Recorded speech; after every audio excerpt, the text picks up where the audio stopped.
오늘은 느헤미야 11장 본문으로 신앙이 일상에서 보이지 않는 신앙, 보여지는 삶이라는 제목으로 하나님 말씀 증거하겠습니다. 신앙이 이제 삶으로 이어져야 되는데, 일상으로 이어져야 되는데, 실은 우리가 살면서 신앙과 일상이 이렇게 간극이 있죠. 불편한 간극이 있어요. 그래서 안식일에 뜨겁게 찬양하고 예배 드리고, 또 오늘 이 시간에도 이렇게 말씀 듣고 은혜 받고 그렇지만, 이제 직장에 또 가정에서 또 분주함 속에 들어가게 되면 언제 그랬듯이 그 들어졌던 신앙의 마음은 희미해지고, 때는 우리의 분노, 화나는 것, 여러 가지 상황들이 짜증나게 만드는 것, 그런 경험을 할 때가 있어요. 그래서 정말로 신앙과 삶이 내 원치 않게 불편한 간극을 갖게 되는 것입니다. 그래서 우리가 어떻게 하면 이 보이지 않는 신앙이 일상에서, 보이는 삶에서 나타나야 하는가, 어떻게 나타날 수 있는가, 신앙이 삶으로 어떻게 흘러갈 수 있는가, 그 생명력이 어떻게 일상의 삶 가운데, 내 가정에서, 내 직장에서, 내 삶의 터전에서 나타날 것인가, 어떻게 해야 되는가, 크게 두 가지를 좀 살펴보겠습니다. 첫 번째는 섬김의 자리를 택해야 돼요. 본문에 살펴보면 느헤미야 11장 1절에 백성의 지도자들은 예루살렘에 거주하였고 그 남은 백성은 제비를 뽑아 10분의 1은 거룩한 성 예루살렘에 거주하게 했고, 10분의 10 중에서 10분의 1은 제비를 뽑아가지고, 제비 뽑았다는 것은 하나님께서 선택하셨다, 하나님께서 여기 있기를 원하신다, 그런 의미가 있잖아요. 제비를 뽑게 했고, 10분의 9는 다른 성읍에서 살아야 돼요. 왜냐하면 다른 성읍에서 사는 것도 중요하기 때문에 전반적인 성장과 또 전반적인 행정에서 다른 성도 중요하잖아요. 그리고 두 번째 2절에 보면 예루살렘에 거주하기를 자원하는 모든 자들을 또 선택했어요. 이게 희생하는 것이기 때문에 저들을 위해서 자원하는 마음을 선택한 자들을 위해 특별히 복을 빌어줬습니다. 그리고 이제 3절에 보면 예루살렘에 거주한 그 지방의 지도자들의 명단이 쭉 나와요. 그래서 느헤미야 3장 성벽을 쌓을 때 이름이 있고, 느헤미야 7장에서 또 이름이 나오죠. 제일 첫 번째 온 1차 포로 귀환 때 돌아온 사람들. 그리고 여기 또 이름이 또 등장해요. 좀 힘들 수 있겠지만 의미가 있다. 그래서 구성원자들이 이제 백성의 지도자들, 그리고 제비 뽑은 자들, 그리고 자원한 자들이 모여가지고 예루살렘 이 성벽은 재건됐지만 거기에 사람이 살만한 어떤 터전이, 이런 것들이 편의성, 이런 것들이 좋은 점수 받기 어려운 이 예루살렘이거든요. 경제적으로 불안정하고 또 위험성이 있는 이곳을 선택하는 것은 쉬운 것이 아니에요. 근데 기꺼이 지도자들이 모범을 보였고, 제비를 뽑아서 하나님의 선택한 자들을 또 여기 두게 했고, 자원한 자를 받아가지고 예루살렘에 살 사람들을 구성한 것입니다. 이게 불편한 거죠. 어떻게 보면 더 깊은 섬김의 자리에, 이 자리에 지도자들부터 솔선수범하여 이 자리에 둔 것입니다. 언제나 이 신앙이 일상에 흐르려면, 일상에서 나타나려면 섬기는 자리에 들어가야 돼요. 그래서 저 사람이 저렇게 하는 행동이 뭐야? 예수 믿는 사람이구나. 그러니까 신앙이 일상에서 나타나려면 섬기는 자리에 들어갈 때 나타나요. 제가 종종 자주 보여주지만, 이 이스라엘 백성이 요단강을 건널 때 이 위치에, 제사장들은 이 위치에 있었기 때문에 다 건널 때까지 여기 있는 거거든요. 이곳이 가장 불안하고 생명의 위기에 있는 그런 희생하는 자리예요. 이 자리에 있을 때 실은 누군가는 사는 거거든요. 그래서 여기가 예수님이 있었던 곳이고, 십자가의 위치, 죽음의 위치인 것입니다. 자기가 파쇄되는, 자아가 파쇄되는, 제 욕망이 파쇄되는 곳이에요. 그러면 이 생명이 역사하는 거죠. 어떻게 신앙이 일상에서 나타나는가? 이 자리에 있을 때 신앙이 일상에 흘러가는 것입니다.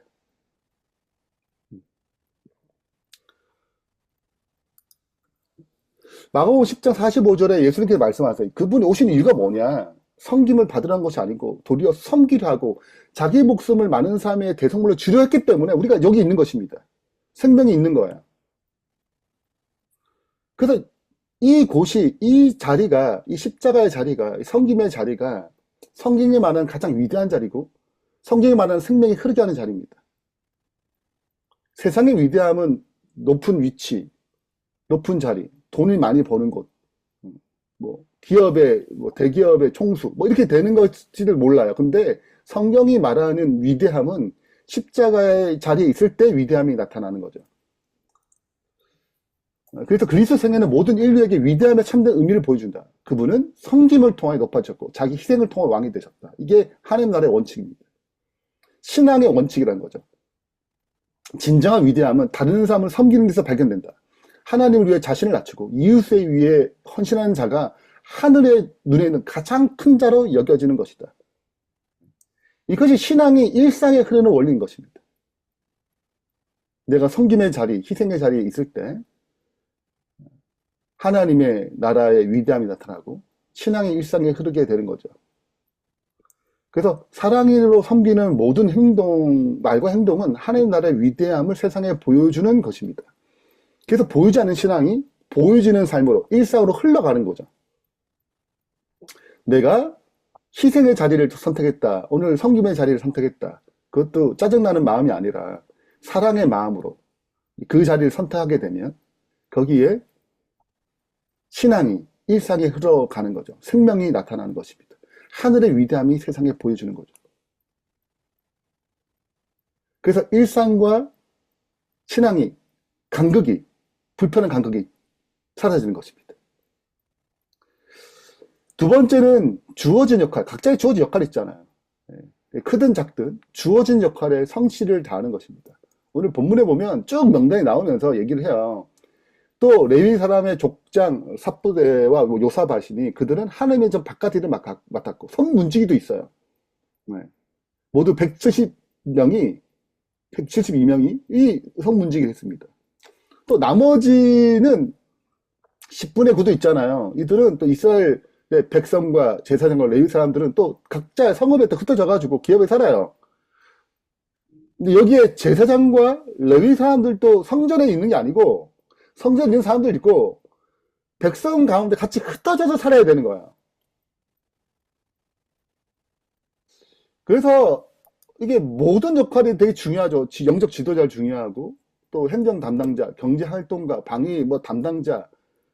근데 이런 유명한 자들뿐만 아니라 평범한 백성들의 이름도 있는 거예요. 성문지기, 막 일꾼과 어떤 사소하게 보일 수 있는 그런 잘 보이지 않는 어떻게 보게 되면 이런 자리 다 보이는 자리잖아요. 목사나 뭐 교회에서도 어떤 눈에 보이는 자리가 있어요.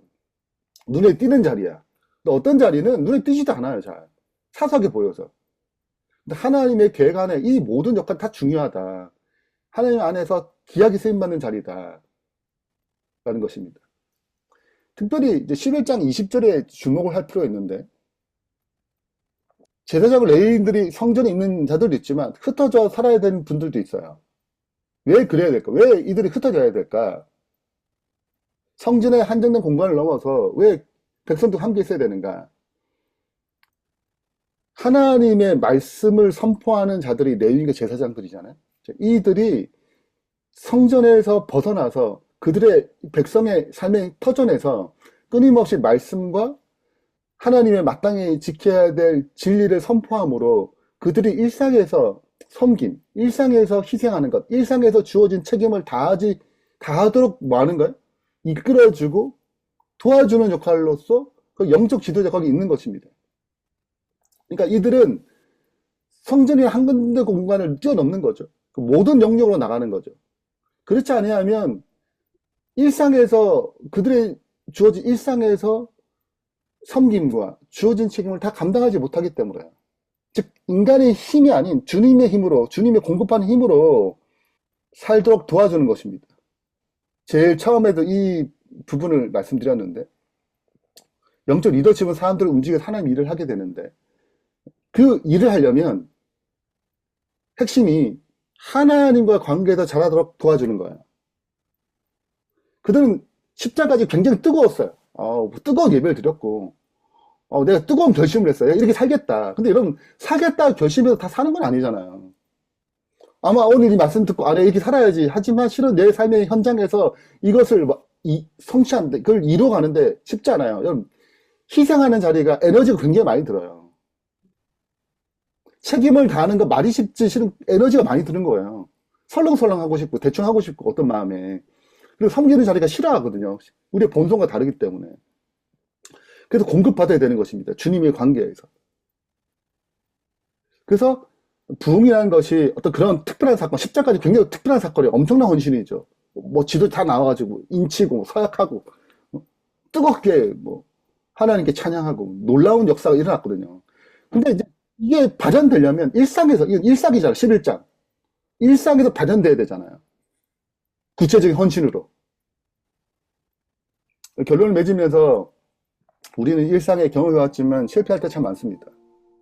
그래서 누가 필요하냐면 그리스도가 필요해요. 이 11장 뜨겁죠. 실은 여러분 보세요. 이제 12장 13장 보지만 얼마 가지 않아요. 개혁이. 그러니까 우리가 뜨겁게 결심하지만 이게 얼마 가지 못해요. 그래서 다시 그 깨어진 자리에서, 실패의 자리에서 그리스도가 필요한 것입니다. 그분 붙잡고 다시 일어나야 되죠. 우리는 실패할 수밖에 없어요. 그래서 끊임없이 복음은 그리스도를 바라보도록, 그리스도에게 능력이 있음을 우리 끊임없이 설명하는 것입니다. 그래서 여러분 경험할까요? 우리가 이스라엘 백성도 이제 보시면 실패한 게 보여요.